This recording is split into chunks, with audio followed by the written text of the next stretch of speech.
हमने जैसे equity share holder में हमने general reserve and profit and loss transfer कर लिया है। नेक्स्ट अभी हमने एक न्यू कंपनी का हमको जो एंट्री था परचेस कंसिडरेशन का, उसमें क्या बोला था हमको कि परचेस कंसिडरेशन जब हम ड्यू कर रहे थे तो उसका एंट्री हमारा था AB limited account debit to realisation account. मतलब एबी लिमिटेड के हम डेबिट साइड में लिखेंगे टू रियलाइजेशन अकाउंट। अमाउंट है हमारा 64,000, लिखेंगे हम टू रियलाइजेशन अकाउंट। अमाउंट आ जाएगा हमारा 64,000। उसके बाद जब हम पीसी रिसीव किए थे तो उसका एंट्री था equity share of AB limited account debit to AB limited account. मतलब एबी लिमिटेड अकाउंट डेबिट के क्रेडिट साइड में लिखेंगे equity share of AB limited account. Amount will be same 64,000, लिखेंगे by equity share of AB limited. Amount हमारा same रहेगा 64,000। अब ये part हमारा तो टैली होता है 64,000। हमारा ये पहला ओल्ड कंपनी एबी लिमिटेड का हम कर रहे हैं, अभी क्लोज कर देते हैं। एंट्री पास हो गया हमारा सब। अब क्लोज हम पहले करेंगे रियलाइजेशन अकाउंट। अब रियलाइजेशन अकाउंट में ज़्यादा कौन सी साइड है, डेबिट साइड में हमें ज़्यादा दिख रहा है, डेट इज 81,000। लिख लेंगे हम 81,000 इधर। Both side we will write 81,000। Then we will less 81,000 minus पहला अमाउंट है 8,000, दूसरा अमाउंट है 64,000। अब दोनों को लेस कर लेंगे तो हमारा आंसर आएगा 9,000। लिख लेंगे इधर 9,000। आंसर हमारा क्रेडिट साइड आया है, हमारा फिर लॉस हो जाएगा। ट्रांसफ़र करेंगे हम bye equity share holders account, star बना देंगे इधर। अब हमने जैसे कि बताया था क्लोजिंग ऑफ रियलाइजेशन में अगर हमारा प्रॉफिट होता था तो हमारा एंट्री आता था realisation account debit to equity share holders account. यहाँ पे हमको लॉस आया 9,000 का, तो हमारा एंट्री रिवर्स जाएगा equity share holders account debit to realisation account. तो अब इक्विटी शेयर होल्डर्स अकाउंट के डेबिट साइड में हम लिखेंगे टू रियलाइजेशन अकाउंट।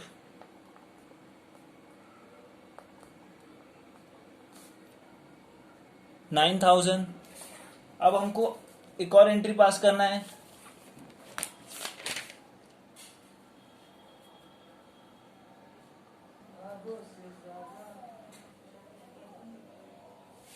जैसे कि वाला एंट्री मारा था हमने by equity share of AB limited, मतलब इक्विटी शेयर से इधर आया था। उसका एंट्री कुछ ऐसा था कि equity share holder account debit to equity share of AB limited. So AB limited के क्रेडिट साइड में हमने लिख दिया। तो अब इक्विटी शेयर होल्डर के डेबिट साइड में हम लिखेंगे to equity share of AB limited. Amount हमारा रहेगा 64,000। ये अकाउंट भी हमारा, इसका टोटल कर लेंगे 64 + 9 हमारा 73,000 आ जाएगा। क्रेडिट साइड देखेंगे 50 + 20 70,000 + 3,000 73,000। ये अकाउंट भी हमारा टैली होगा नॉर्मली। हर समय ये अकाउंट हमारा टैली होता है इक्विटी शेयर होल्डर और एबी लिमिटेड।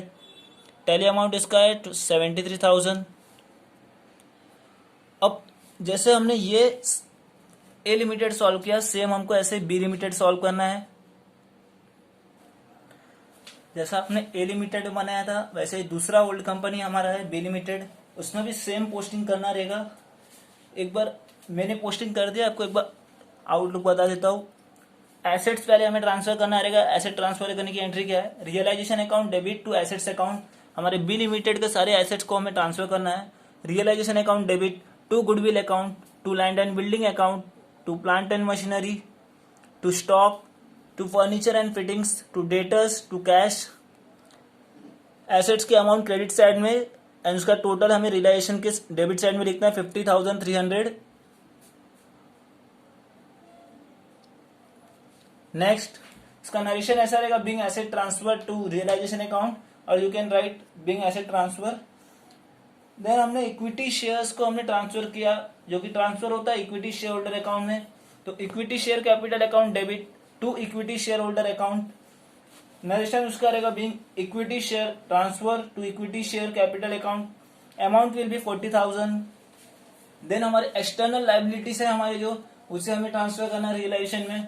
अब लाइबिलिटी ट्रांसफर करने का एंट्री क्या रहेगा हमारा, liability account debit to realisation account. तो हमारे लाइबिलिटी से sundry creditors and second one is bank OD, that is bank overdraft, उसे हमें ट्रांसफर करना है। उसका नरेशन रहेगा being external liabilities transfer to realisation account. अब वो करने के बाद हमारा स्टेप 2 हम लोग का आता है पीसी ड्यू करना। अब पीसी ड्यू करने का एंट्री क्या होता है, new company account debit to realisation account. हमारा न्यू कंपनी कौन है, एबी लिमिटेड। सो हमारा AB limited account debit to realisation account, amount will be 28,000। Narration should be being PC due, PC stand for purchase consideration. PC हमने due कर लिया, उसके बाद हमें पीसी रिसीव करना है। अब न्यू कंपनी ने बोला कि भाई हम आपको शेयर देंगे जिसका face value 100 rupees per share रहेगा। हमने डिस्चार्ज ऑफ परचेज कंसिडरेशन में हमारा बी लिमिटेड का देखा था कि 280 शेयर था, तो एंट्री ऐसा हो जाएगा 280 equity share of AB limited account debit to AB limited being PC receive, amount will be 28,000।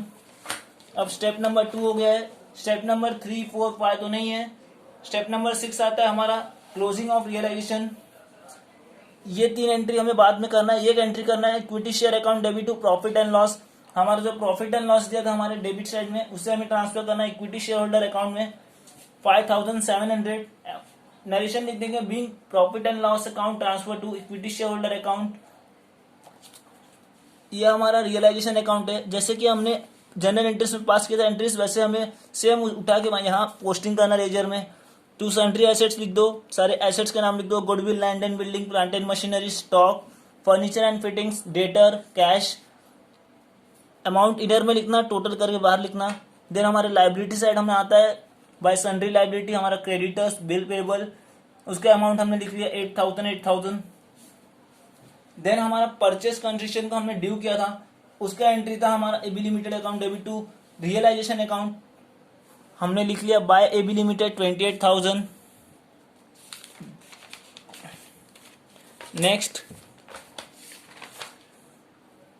Equity share holder account है हमारा। ये हमारा एंट्री था equity share holder account debit to profit and loss account, जो हमें profit and loss को हमने transfer किया है, उसका एंट्री है वो। आफ्टर दैट हमको रियलाइजेशन क्लोज करने के बाद हमको लॉस आया 6,300 का, उसका पोस्टिंग हमने कर लिया equity share holder account debit to realisation account. After that हमारा जो पीसी ड्यू हुआ था उसका एंट्री है to equity share of AB limited, मतलब न्यू कंपनी ने हमको शेयर दिया था, इक्विटी शेयर दिया था, तो उसका ही था कि equity share holder account debit to equity share of AB limited. AB limited मतलब कौन सा, हमारा नया कंपनी। Then here equity share capital account debit to equity share holder account, हमारा जो लाइबिलिटी में बी कंपनी का जो लाइबिलिटी में हमारा इक्विटी शेयर था हमारे पास, उसे हमने ट्रांसफर किया इक्विटी शेयर होल्डर में। यह हमारा न्यू कंपनी है। न्यू कंपनी में हमने पहले पीसी ड्यू किया था, देन हमने पीसी रिसीव किया था, उसी का एंट्री है। पीसी ड्यू किया था तो एंट्री हमारा था AB limited account debit to realisation account, AB limited हमारा डेबिट हो गया टू रियलाइजेशन अकाउंट। अब रिसीव करते वक्त equity share holder account, equity share of AB limited account debit to AB limited account, उसका एंट्री मार लिया। AB limited that is new company हमारा टैली होता है 28,000 से, 28,000 एंड हमारा इक्विटी शेयर होल्डर अकाउंट भी हमारा टैली होगा 40,000 पे। सीधे total 28,000, 28 plus 6 34,300, 34,300 plus 5,700 that will be 40,000। और हमको रियलाइजेशन जब हमने क्लोज किया था तो हमको ज़्यादा हमको इस साइड आया था, दैट इज 50,300। हमने दोनों साइड लिख लिया 50,300।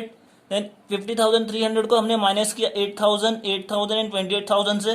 The amount will be 6,300 which will be a loss and the loss transfer to equity share holder account.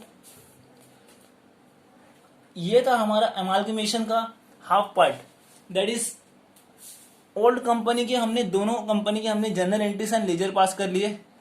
अब next in our next video I will teach you the remaining half part with a new sum. If you have any doubt, ask me in comment section. Thank you.